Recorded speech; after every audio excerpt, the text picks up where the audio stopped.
ver um resumo bem rápido de função quadrática, né, as coisas mais significativas dela. Primeiro, né, toda função quadrática é conhecida como função de segundo grau, porque tem esse termo de segundo grau aqui. Né?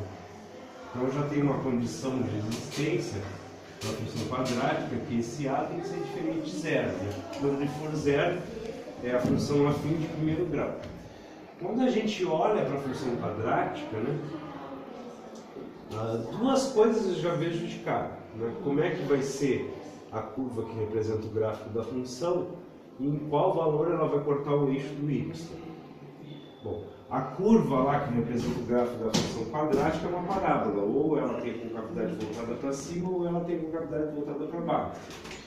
Então, quando eu olhar para o coeficiente do termo quadrático, né, o A, eu já sei, se ele for um número positivo, a concavidade da curva é voltada para cima. Então, tem uma parábola com a concavidade para cima. Se esse número for negativo, eu tenho a concavidade voltada para baixo. Tá, eu marquei esse ponto aqui, esse ponto é importante. Esse ponto a gente chama de vértice, né? E a gente tem lá fórmulas de calcular as coordenadas deste ponto na parábola.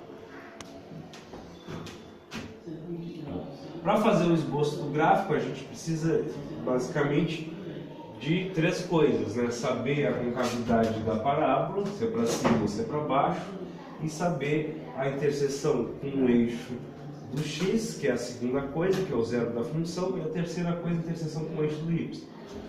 O vértice, se eu quiser calcular as coordenadas do vértice e plotá-lo no gráfico, fica mais perfeito. Então, quando eu olho para a parábola, eu já sei a concavidade pelo A, e esse C aqui é sempre a interseção com o eixo do y. Então vai cortar o eixo do y, sempre nesse valor aqui que eu tenho independente. Bom, eu vou ter 6 tipos de gráficos possíveis para a função quadrática, que vai depender desse número delta.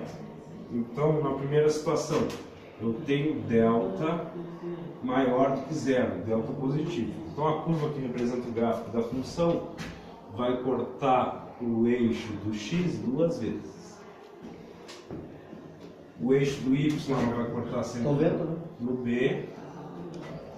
No B não, no C. E o eixo do x ela vai cortar em valores lá, que eu vou chamar de x1 e x2. Esse x1 e esse x2 são o que a gente chama de zero da função.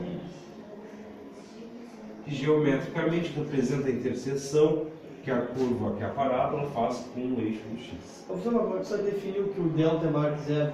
Não. O delta ele pode ter. O delta é um discriminante, né? Ele vai ter 3 valores possíveis. Ou ele é positivo, ou ele é negativo, ou ele é nulo. Ele pode assumir esses 3 valores. Quando ele assume o valor positivo, quando ele é maior que zero, a curva vai ter esse formato aqui, né? Ela vai cortar o eixo do x duas vezes. Se o A é positivo, concavidade para cima, se o A é negativo, concavidade para baixo. Claro que vai depender quem é esse número x1 e x2. Ela pode ser mais para a esquerda, mais para a direita. Isso aqui é só uma representação do formato do esboço do gráfico. Além disso, né? Se o delta for zero, então a parábola vai fazer a interseção com o eixo do x uma única vez. Porque vai ter 2 raízes reais iguais lá para a equação do segundo grau. Então o formato da curva vai ser esse aqui, o x1 igual ao x2. O x1 e x2 é o que todo mundo chama de x' e x2'. Depois a mesma coisa com a concavidade para baixo. O x1 é igual ao x2. E se o delta é negativo,